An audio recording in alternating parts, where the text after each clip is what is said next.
Ce journal vous est offert par le FPI, Fonds des promotions de l'industrie, votre partenaire privilégié pour la réussite de vos projets.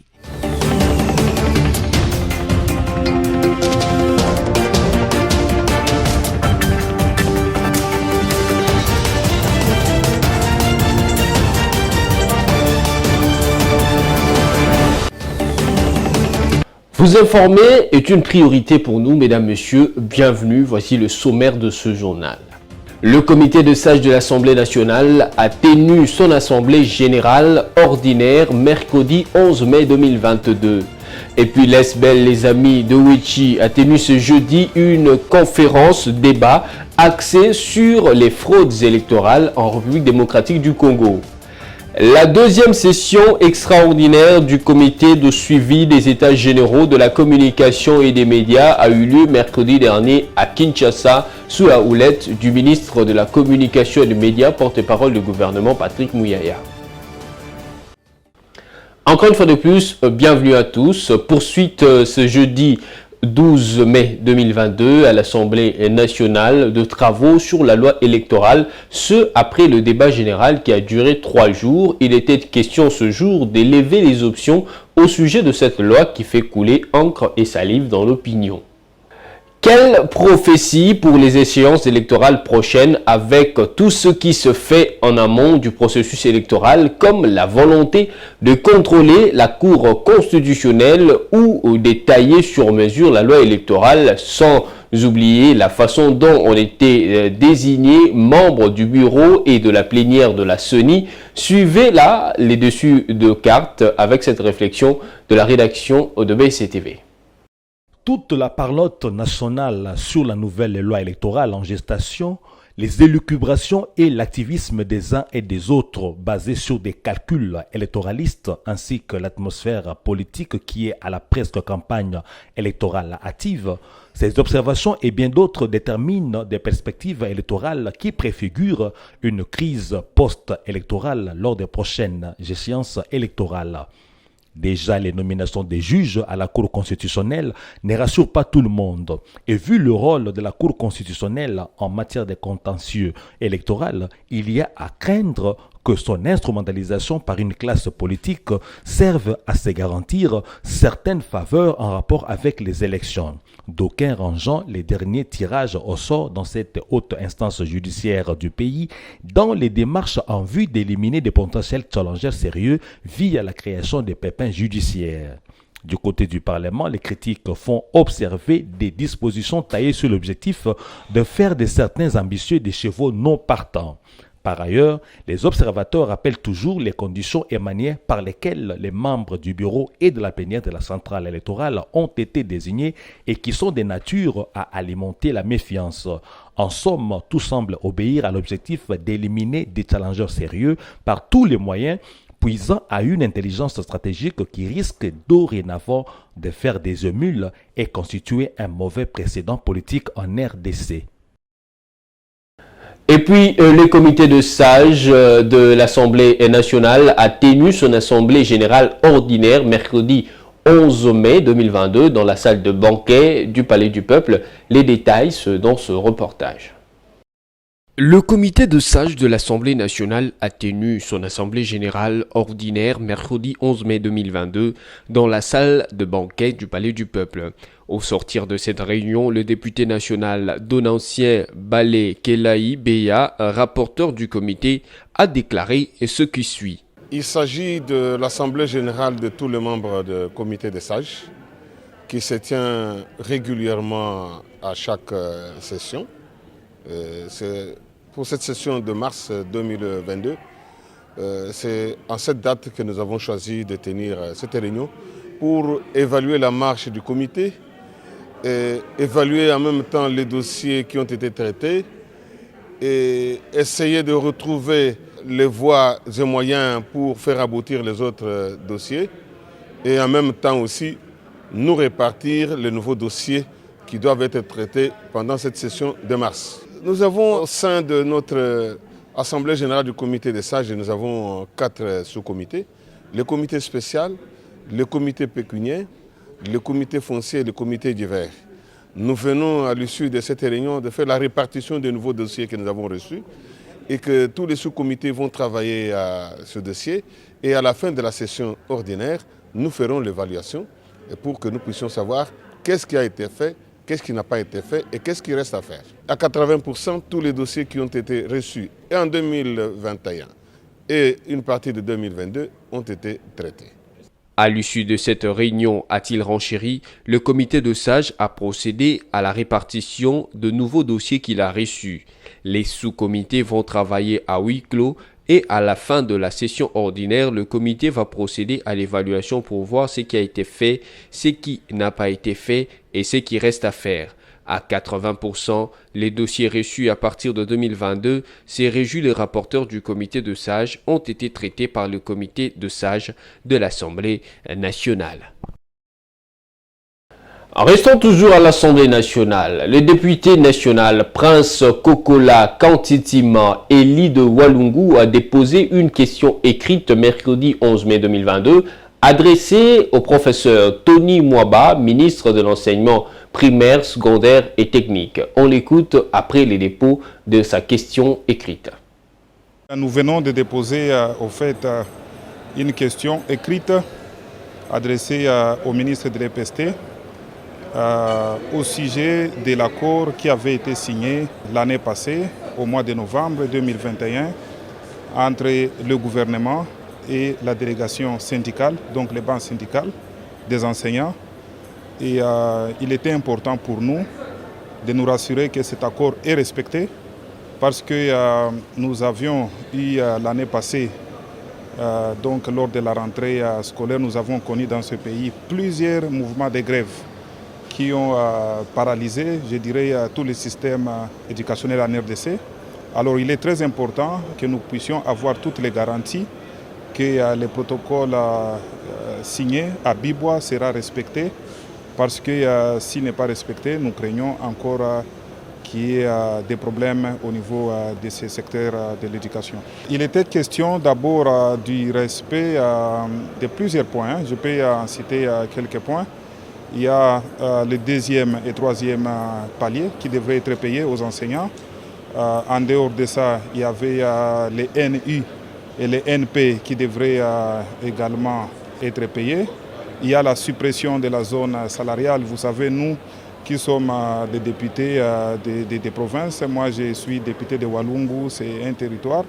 Et les enseignants dans les territoires sont moins payés par rapport aux enseignants dans les villes. Donc rien n'explique ça, parce qu'ils sont tous des enseignants, ils font tous un métier qui est noble. Il y avait au fait la paye des inspecteurs qui devrait aussi avoir lieu. Mais en dehors de cela, il y avait aussi un décret que le Premier ministre avait signé au mois de novembre qui devrait être mis en application. Il y a aussi la création d'une caisse de retraite. Nous avons des enseignants qui font un métier noble et il est très important qu'ils puissent aller en retraite d'une manière honorable. Ça veut dire qu'il y a plusieurs points qui sont détaillés au fait, dans la question écrite que nous avions adressée au ministre. Et nous souhaitons à ce que voilà, des réponses claires soient données de manière à ce que tout le monde soit sécurisé.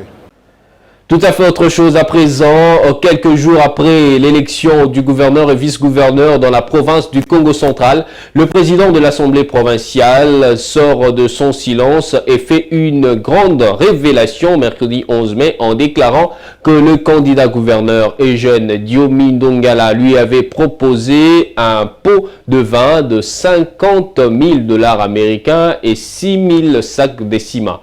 On l'écoute. Quelqu'un à avoir une idée vis-à-vis du programme, parce que tous les candidats refusaient de ressortir leur programme, sinon d'être copiés par X ou par Y. Et nous nous sommes rendus compte que la plupart, sur 80% des candidats, leur projet de société était le même. L'honorable Eugène Diomi a été un candidat comme tout le candidat. Mais des propos opprobres qu'il a voulu jeter sur cette institution m'a offusqué. Et je suis en train de le répondre personnellement. L'honorable candidat gouverneur Eugène Diomi est venu me voir en tant qu'électeur. Je lui ai posé la question la première fois. allez voir les députés. Ne venez pas vous focaliser sur le président Vouemba. Parce que Vouemba n'a qu'une seule voix. Je crois que vous étiez là le premier jour à ma résidence.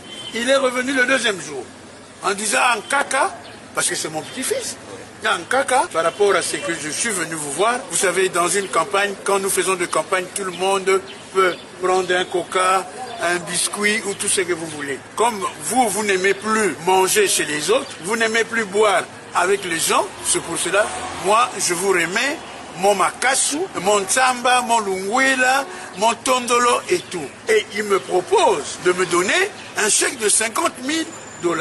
Je lui pose la question, à quoi servira ce chèque? Je n'en ai pas besoin. Le makasu, le tondolo, le tsamba, le lungwela que vous m'avez donné, c'est suffisant. Et il me dit, non, si c'est comme ça, je vous fais un contrat de 6 000 sacs de ciment. Je lui ai posé la question, mais où est-ce que vous aurez ces 6 000 sacs? Chez Sinat. Ça m'a encore fait plus mal, parce que Sinat n'est pas encore ouvert, et je suis en contact avec les travailleurs de Sinat qui sont en train de se démerder pour trouver un autre partenaire pour qu'ils puissent venir là-bas. Mais je me serais en faux. L'honorable Guillaume a été gracié par le chef de l'État. Il n'a pas été amnistié. Il est interdit des alentours de 500 mètres des écoles de filles. Et c'est quelqu'un comme ça qui croyait qu'ici, les députés ne le savaient pas. Comment voulez-vous confier le gouvernorat à quelqu'un qui ne peut même pas aller rendre visite aux écoles de filles? Et il ne doit pas dépasser 500 mètres. C'est un très mauvais d'ailleurs. À la prochaine plénière, nous allons voir s'il ne va pas y avoir une saisine à la justice. Vous l'avez également suivi en titre, il s'est tenu mardi 10 mai 2022 à Kinshasa, la deuxième session extraordinaire du comité de suivi de travaux des États généraux de la communication et des médias, présidé par son vice-président en remplacement du ministre empêché. Cette rencontre a évalué 3 propositions de textes issus des recommandations des États généraux de la communication et des médias. Reportage. C'est au centre Nganda que le comité de suivi de recommandation des États généraux de la communication et des médias qui s'y sont déroulés en janvier 2022 a tenu sa deuxième session sous la présidence de son vice-président Elvis Moutiri en remplacement du ministre de la communication et des médias empêché. Tous les membres du comité de suivi ont examiné la feuille de route élaborée après leurs recommandations émises lors des États généraux de la communication et des médias. Parmi ces recommandations figurent le moratoire sur les arrestations de journalistes dans l'exercice de leurs fonctions. C'est en discussion, ça va être en débat. Même si la tendance est à revoir un peu ce que nous sollicitons, mais nous allons faire ces plaidoyers. Ça doit être une décision politique, parce que ça participe aussi de ce que les instances, les institutions de la République peuvent accorder aux journalistes de notre pays pour qu'ils fassent ce travail en étant un tout petit peu protégés. Les membres du comité de suivi ont fait de la dépénalisation du délit de presse l'une des questions prioritaires au cours de cette rencontre qui intervient après celle du mois de mars. Vous savez, nous sommes dans un contexte démocratique et il est vraiment mal vu partout à travers le monde quand un journaliste a fauté de l'arrêter. Il y a d'autres sanctions qu'on peut prévoir. De réunions qui déterminent la volonté de toute une corporation et son ministre de tutelle d'assainir le secteur de médias en RDC. Vous l'avez également suivi au sommaire, la grande salle de conférence Saint-Sylvestre du siège de la SANCO à Kinshasa-Gombe a servi de cadre à une conférence débat ce jeudi 12 mai. Des thèmes en l'occurrence sur les fraudes électorales en RDC depuis 2005 ont été abordés. Suivez. Conférence débat ce jeudi 12 mai dans la grande salle de conférence Saint-Sylvestre au siège de la SANCO à Kinshasa-Gombe. Conférence organisée par les amis de Wechi de Belgique. Cette ASBL a axé sa conférence sur différents thèmes, notamment les 13 ans d'enquête sur la fraude électorale en RD Congo, référence au référendum de 2005, l'opposition entre Joseph Kabila et Jean-Pierre Bemba en 2006, contentieux électoral entre Étienne Tshisekedi et Joseph Kabila Kabange en 2011, enfin en 2018 entre Félix Antoine Tshisekedi et Martin Fayoulou. Au sujet de ces thèmes, il y a eu projection d'un film documentaire réalisé par les amis de Wechi de Belgique sur la fraude électorale et la vérité de la vérité des urnes. Autre thème exploité, c'est le plaidoyer pour la modification de l'article 38 de la loi électorale concernant l'envoi des témoins dans tous les bureaux de vote et la création d'un organe de contrôle des élections. Le dernier thème, c'est la reprise des émissions de l'ASBL, les amis de Wechi de Belgique en RD Congo. Ça reste toujours d'actualité. Dubaï n'est pas que célèbre par sa splendeur et son activité commerciale. Des pratiques de bestialité dont font l'objet les Africaines et dont les vidéos circulent sur les réseaux sociaux indexent les riches arabes de cette ville. Les détails sont dans ce reportage de Sarah Guéré. Des vidéos choquantes montrant des scènes obscènes et dégoûtantes circulant sur les réseaux sociaux accable le prétendu influenceuse qui disent se rendre à Dubaï pour des affaires. C'est un gros scandale sexuel qui a été dévoilé dans cette affaire de Dubaï porte-à-porte, un terme qui désigne des toilettes portables. À travers la diffusion de ces vidéos, fortement déconseillées aux âmes sensibles, ces images montrent de filles mangeant des excréments humains ou laissant leurs partenaires leur déféquer dans la bouche pour de l'argent. C'est regrettable cette histoire. J'appelle les filles à la prise de conscience, à ne pas céder devant l'argent facile, mais plutôt à travailler pour gagner de l'argent qui va vous honorer, a dit une étudiante de l'ENA au micro de BSC en réaction au scandale de Dubaï porte-à-porte. Et c'est pas vraiment une bonne chose. Il y a plusieurs manières de chercher de l'argent. On peut le chercher en vendant même du pain, tu trouves un 100 francs et puis tu te sens à l'aise avec ça. Que t'essuyer justement pour $1 million, pour $1 000, pour qu'on te voit sur internet, par-ci, par-là, influenceuse, alors qu'il y a quelque chose de mauvais qui se cache en dessous de ça. Donc, on préfère pas ça, c'est pas une bonne chose. Cherchons l'argent honnêtement.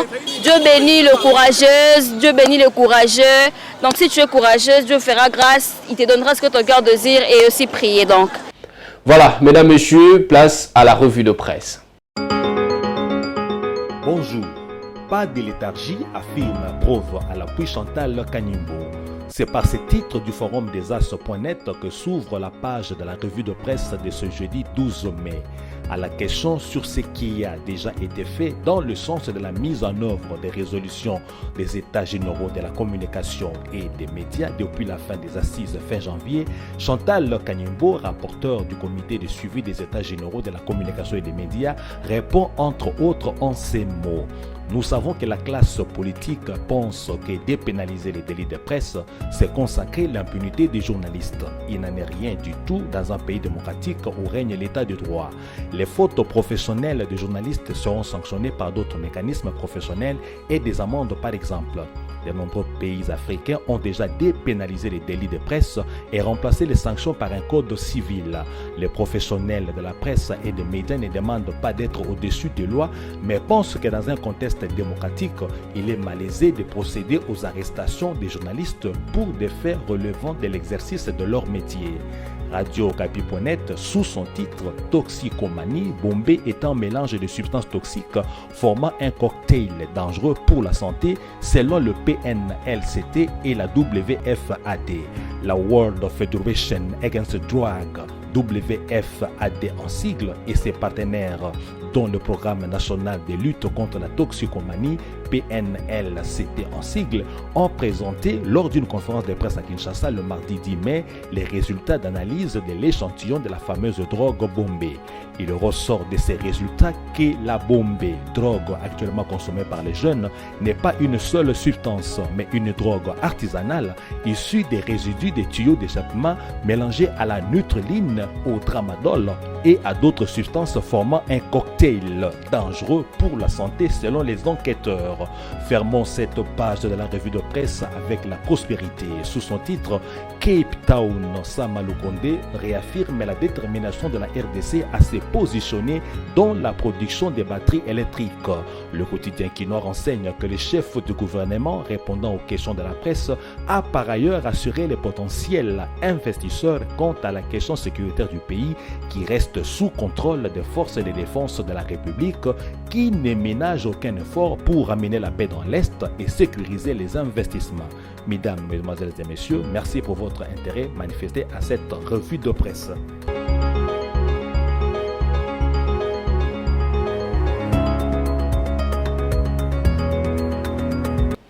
Merci d'avoir porté beaucoup d'intérêt à cette revue de presse rendue par Samy Bossongo. Pour ceux qui nous ont pris chemin faisant, le rappel de titre. Le comité de sages de l'Assemblée nationale a tenu son assemblée générale ordinaire mercredi 11 mai 2022. Et puis l'ESBEL, les amis de Wichi, a tenu ce jeudi une conférence débat axée sur les fraudes électorales en République démocratique du Congo. La deuxième session extraordinaire du comité de suivi des états généraux de la communication et des médias a eu lieu mercredi dernier à Kinshasa sous la houlette du ministre de la communication et des médias, porte-parole du gouvernement Patrick Mouyaya. Et c'est par ici que s'achève le JT sur BCTV. Merci de nous avoir choisis pour vous informer. On va se retrouver la fois prochaine avec le même plaisir. Entre-temps, portez-vous bien et au revoir.